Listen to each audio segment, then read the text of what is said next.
Cinema అయిన మహా నేను మిస్టర్ బి. నా మాట సూటిగా ఉంటుంది, మ్యాటర్ క్లియర్గా ఉంటుంది. మీరు చూస్తున్నారు మిస్టర్ బి ఛానల్. ఈ వీడియోలో మనం మాట్లాడుకుందాం అల్లు అర్జున్కి సంబంధించి. అల్లు అర్జున్ అరెస్ట్ అయిన తర్వాత కొన్ని స్టేట్మెంట్స్ వినిపించాయి, వాటికి ఎక్స్ప్లెనేషన్ ఈ వీడియో. డిసెంబర్ 13 శుక్రవారం అల్లు అర్జున్ని అరెస్ట్ చేశారు. ఆ తర్వాత అతనికి బెయిల్ వచ్చింది. చెంచల్గూడ జైలు నుంచి శనివారం విడుదలయ్యాడు. టాలీవుడ్ అంతా కూడా ఈ అరెస్ట్కి సంబంధించి షాక్ అయ్యింది. ఆ తర్వాత అందరూ తేరుకున్నారు. చాలా మంది ఇండస్ట్రీ ప్రముఖులు అల్లు అర్జున్ని పర్సనల్గా కలిసి సానుభూతి తెలియజేశారు. అల్లు అర్జున్ కూడా ప్రెస్ మీట్ పెట్టి ఒక బాధ్యత గల పౌరుడిగా చట్టాన్ని గౌరవిస్తాను, చట్ట పరిధిలో చేయాల్సిన అన్ని కార్యక్రమాలకి సహకరిస్తాను అని తెలియజేశారు. ఇక్కడితో ఈ సమస్య అయిపోయినట్టు కాదు, ఇంకా చాలా ఉంది, చాలా దూరం వెళ్లాల్సి ఉంది. ఎందుకంటే జరిగిన సంఘటనకు సంబంధించి ఇంకా వాదోపవాదాలు జరగాలి, కోర్టులో కేసు నడవాలి, చివరికి తప్పు ఎవరిదో కోర్టు తేల్చాలి. ఆ పైన కానీ ఈ సమస్యకి తెరపడదు. పోతే ఈ విషయంలో ప్రధానంగా అల్లు అర్జునే కారణం కాదు, చాలామంది ఉన్నారు. పోలీసులు కూడా కారణమే, అవి కూడా వస్తాయి, అవి కూడా రేపు కేసు హియరింగ్లో వస్తాయి. అంతదాకా వచ్చినప్పుడు ఈ కేసు నీరు గారిపోద్ది, ఏదో ఒక చోట ఎండ్ అయిపోద్ది. అలా జరగకూడదు. ఈ కేసు ఇంత హైలైట్ అయింది కాబట్టి దీనికి సరైన న్యాయమే జరగాలి. అక్కడ జరిగిన అన్యాయానికి నిజంగా సరైన శిక్షలు పడాలి. అదే అందరూ బలంగా కోరుకుంటున్నారు. ఓకే, ఆ ఇష్యూ నడుస్తుంది. అల్లు అర్జున్ అరెస్ట్ అయిన సందర్భంగా కొన్ని స్టేట్మెంట్లు వినపడ్డాయి. అవి అల్లు అర్జున్ని పాయింట్అవుట్ చేయటం కాదు, టోటల్ సినిమాని అవమానపరిచినట్టు అనిపించింది. ఆ స్టేట్మెంట్స్ లో అలాంటి అర్థమే కనిపించింది. సో దాని గురించి మాట్లాడాలి అనిపించింది, మాట్లాడుకుందాం. ఏంటా స్టేట్మెంట్స్ అంటే, సినిమా అంటే పైసా లగానా పైసా కమానా, అంతేనా? ఎస్, సినిమా బిజినెసే, కానీ బిజినెస్ మాత్రమే కాదు. సినిమా అంటే అంతకు మించి ఉంది. సినిమాలో కొంతమందికి సినిమా బిజినెస్, నిర్మాతలకి, సినిమాని కొనుక్కునే డిస్ట్రిబ్యూటర్స్కి, సినిమాని ఆడించే ఎగ్జిబిటర్స్కి సినిమా బిజినెస్ మాత్రమే. కానీ సినిమాని రూపొందించడం కోసం పనిచేసే వాళ్ళకి సినిమా బిజినెస్ మాత్రమే కాదు, అంతకు మించి. సినిమా అనేది ఒక క్రియేటివ్ ప్రాసెస్. వందల మంది ఎంతో కష్టపడి సినిమాని తయారు చేస్తారు, రూపొందిస్తారు, సృష్టిస్తారు. అందులో జస్ట్ డబ్బు మాత్రమే ఉండదు, డబ్బు సపోర్ట్ చేస్తుంది క్రియేటివిటీకి. సినిమా తీయటం అనేది జస్ట్ బిజినెస్ అస్సలు ఏమాత్రం కాదు, అదొక అద్భుతమైన క్రియేటివ్ ప్రాసెస్. సో అర్థం చేసుకోవాలి, నిర్మాతలకి, డిస్ట్రిబ్యూటర్స్కి, ఎగ్జిబిటర్స్కి పైసా లాగానా పైసా కమానా ఫార్ములా వర్తిస్తుంది. కానీ సినిమాకి పనిచేసే వాళ్ళకి, రైటర్స్కి, డైరెక్టర్స్కి, యాక్ట్ చేసే వాళ్ళకి ఆ ఫార్ములా పనిచేయదు. వాళ్ళదంతా పిచ్చి. సినిమా అంటే పిచ్చి, నటన అంటే పిచ్చి, క్రియేటివిటీ అంటే పిచ్చి, వ్యామోహం. అదొక సృజనాత్మకమైన ప్రాసెస్. ఆ ఇష్టాన్ని వ్యాపారం కింద లెక్క కట్టడం మాత్రం పొరపాటు. రియల్ ఎస్టేట్ వ్యాపారి ల్యాండ్ చూస్తాడు, కొంటాడు, ఫ్లాట్లు వేస్తాడు, అమ్మేస్తాడు. అదే మాదిరి సినిమా కూడా అని మాట్లాడుతున్నారు. తీసుకురండి, ఓ 10 కోట్లు, 15 కోట్లు, 20 కోట్లు తీసుకురండి, ఒక చోట పడండి, లేకపోతే ఒక మిషన్లో పడేయండి. సినిమా తయారై బయటకు వస్తుందేమో చూద్దాం. డబ్బులుంటే ల్యాండ్ వెతుక్కోవటం, ఫ్లాట్లు చేయటం, అమ్మేయటం ఈజీయే. కానీ డబ్బులు ఉన్నంత మాత్రాన మంచి సినిమా తీయటం అందరికీ సాధ్యం కాదు. అదే సాధ్యం అయితే ఇంత పెద్ద క్రియేటివ్ ఇండస్ట్రీలో 5%, 10% మాత్రమే సక్సెస్ఫుల్ పీపుల్ ఉన్నారు, సక్సెస్ఫుల్ రైటర్స్, సక్సెస్ఫుల్ డైరెక్టర్స్ ఉంటున్నారు. అంత ఈజీ అయితే 100% సక్సెస్ఫుల్ క్రియేటర్స్ ఉండాలి కదా, 100% సక్సెస్ఫుల్ డైరెక్టర్స్ ఉండాలి కదా. రియల్ ఎస్టేట్ పెంచేసి ఎవరంటే వాళ్ళు వేయచ్చు, డబ్బున్న ప్రతి ఒక్కళ్ళు వేసుకోవచ్చు. కానీ డబ్బున్న ప్రతి ఒక్కళ్ళు సినిమాని తీయలేరు. సినిమా తీయటానికి సృజనాత్మకత కావాలి, అది ఎవరికంటే వాళ్ళకి అవ్వదు. 100 కోట్లు తీసుకొచ్చి ఒక చోట కుప్పగా పోస్తే రియల్ ఎస్టేట్ బిజినెస్లో సక్సెస్ అవ్వచ్చు. కానీ సినిమా తీయటానికి 100 కోట్లు తీసుకొస్తే సరిపోదు, అంతకు మించి కావాలి, అంతకు మించిన అద్భుతమైన విశేషం కావాలి, క్రియేటివిటీ కావాలి. కథ రాయటానికి క్రియేటివిటీ కావాలి, అది డబ్బుల మూలంగా వచ్చేదు. డబ్బులు మాత్రమే దాన్ని సృష్టించలేవు. కథ రాసే అతనికి డబ్బులు సపోర్ట్ ఇవ్వగలవు అంతే. డైరెక్టర్లు క్రియేటివిటీని డబ్బు సృష్టించలేదు, అతని క్రియేటివిటీని వెతుక్కుంటానే డబ్బు వస్తుంది.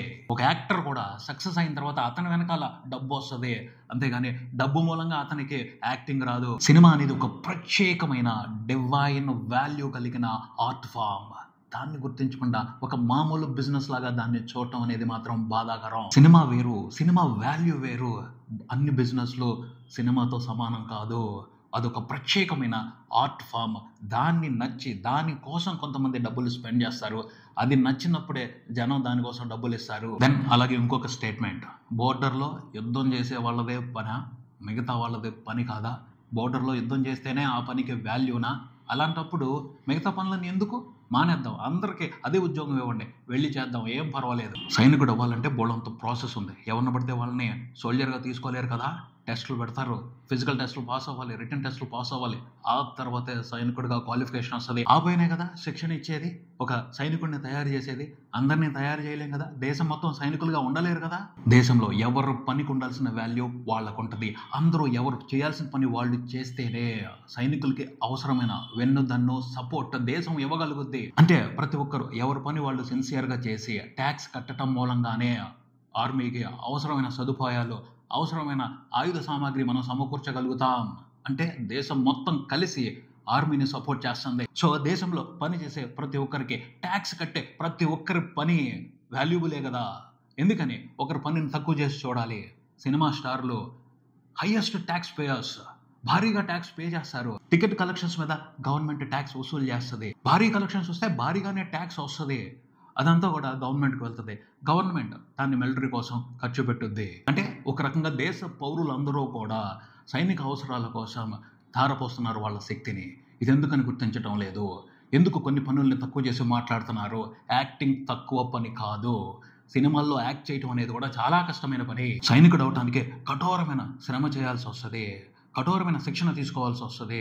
చాలా మంది హీరోలు ఇప్పుడు చూడండి, ఒక్కొక్క సినిమా చేయడానికి ఒక్కొక్క సైనికుల్లా కష్టపడుతున్నారు. బాడీ బిల్డ్ చేయడం కోసం ఎంత కష్టపడుతున్నారు, ఒక్కో సినిమా కోసం ఒక్కో రకంగా కష్టపడుతున్నారు. ఎంతమంది లేరు? ఉదాహరణకు చూసుకుంటే వాళ్ళు నటించే సినిమాలో పాత్ర కోసం ఓ సైనికుడు మాదిరే కఠోరమైన శిక్షణ తీసుకుంటున్నారు. పుష్ప 2 కోసం అల్లు అర్జున్ కూడా ఓ సైనికుడు మాదిరే కష్టపడ్డాడు. ఎంత కష్టపడ్డాడు డీటెయిల్స్లోకి వెళ్ళి చూస్తే అర్థం అవుద్ది, తెలుస్తుంది. యాక్టింగ్ అంటే ఈజీగా వచ్చేది, దానికి కూడా సాధన కావాలి, ప్రయత్నం కావాలి, కష్టపడాలి.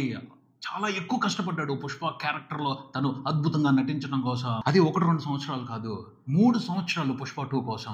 అంతకుముందులో పుష్ప కోసం దాదాపు 2 సంవత్సరాలు కష్టపడ్డాడు. 5 సంవత్సరాలు ఒక పాత్రను బతికించడం కోసం అల్లు అర్జున్ పడిన కష్టానికి ఎంత వాల్యూ రావాలో, ఎంత ప్రతిఫలం రావాలో అదే తీసుకుంటున్నాడు అతను. సక్సెస్ ఎవరికి ఊరకనే రాదు.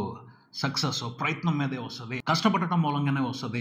అది అందరికీ తెలుసు. అయినప్పటికీ కొన్ని సందర్భాల్లో ఆ కష్టాన్ని అవమానిస్తారు. అదైతే సరైన బాధ్యత అనిపించుకోదు, బాధ పెట్టుద్ది. అల్లు అర్జున్కి ఊరకనే రాలేదు నేషనల్ అవార్డ్. అతను ఎంతో కష్టపడ్డాడు, ఎంతో శ్రమ పడ్డాడు. తనను తాను ఎన్నో రకాలుగా కష్టపెట్టుకుని, తనను తాను ఎన్నో రకాలుగా మలుచుకుని అంత బ్రహ్మాండంగా యాక్ట్ చేశాడు కాబట్టి వచ్చింది. అతని పర్ఫార్మెన్స్కి బెస్ట్ యాక్టర్ అవార్డు వచ్చింది.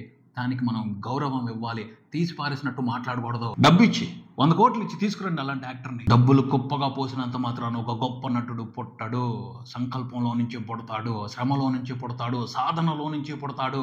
ఆ కష్టానికి విలువ ఇవ్వకుండా అవమానించేటట్టు మాట్లాడటం మాత్రం పొరపాటు, నిజంగా పొరపాటు. చాలా బాధాకరమైన విషయం ఇది. సందర్భాన్ని బట్టి ఒపీనియన్స్ మార్చేసుకుంటూ ఉంటారు. అది బాధ్యత తెలిసిన మనుషుల సరైన లక్షణం కాదు. పొరపాటు జరిగితే, తప్పు జరిగితే దానికి తగ్గట్టు హుందాగా, ధీమాగా ప్రవర్తించాలి. అంతేగాని తీసి పారేసినట్టు మాట్లాడటం, తక్కువ చేసే మాట్లాడటం పెద్దరికం అనిపించుకోదు. నిజంగా ఆ మాటలన్నీ కూడా సినిమా అంటే ఇష్టం ఉన్న వాళ్ళందరినీ బాధ పెడతాయి. సినిమా ఇండస్ట్రీలో పనిచేస్తున్న ప్రతి క్రియేటర్ని బాధ పెట్టుద్ది. సినిమా అనేది జస్ట్ బిజినెస్ కాదు, ఎప్పుడు జస్ట్ బిజినెస్ మాత్రమే కాదు, అంతకు మించి సినిమా అనేది ఒక అద్భుతమైన క్రియేటివ్ ప్రాసెస్.